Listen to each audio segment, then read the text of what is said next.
Restaurant বা রাস্তার ধারে থাকা দোকানগুলোয় চিকেন কিংবা মিক্সড ভেজ পকোড়া যতটা সহজে মেলে, আজকের এই ডাল ফুলকপির পকোড়া কিন্তু অত সহজে নাও পাওয়া যেতে পারে। খেতে ইচ্ছে হলে এইভাবে বানাতে পারেন। তবে যদি মনে হয় ফুলকপিতে অম্বল বুক জ্বালার ভয় আছে, থাক বাবা খেয়ে কাজ নেই, তাহলে বলবো শুরুতেই ফুলকপি ডাঁটি থেকে কেটে নিয়ে ধুয়ে নেওয়ার পর ফুটন্ত জলে নুন দিয়ে 2-3 মিনিট যদি ভাপিয়ে নেওয়া যায়, তাহলে অম্বল বুক জ্বালা হওয়ার চান্স অনেকটাই কমে যাবে আর ফুলকপির ভিতরে থাকা পোকা মরে জলে ভেসে উঠবে।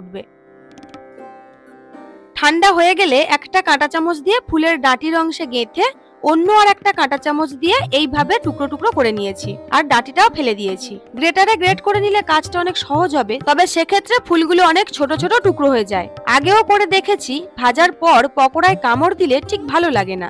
মুসুরির ডাল 1 ঘন্টা ভিজিয়ে রেখে যতটা সম্ভব জল ছাড়া কাঁচা লঙ্কা আর রসুন দিয়ে পেস্ট করে নিয়েছি।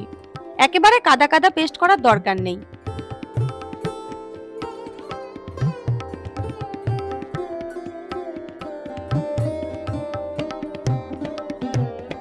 পেঁয়াজ কুচি, কাঁচা লঙ্কা কুচি, হলুদ গুঁড়ো, কাশ্মীরি লঙ্কার গুঁড়ো, ধনে গুঁড়ো, আমচুর পাউডার, নুন, ধনেপাতা কুচি আর চাল গুঁড়ো নিয়েছি। মোটামুটি ঝালের বিষয়টা দুটো ভাগ করে নিয়েছি। ডাল পেস্টের মধ্যে দিয়েছি 2টো কাঁচা লঙ্কা আর মাখার মধ্যে দিলাম 2টো কাঁচা লঙ্কা কুচিয়ে। কোনো রকম জল ছাড়াই মাখা হবে।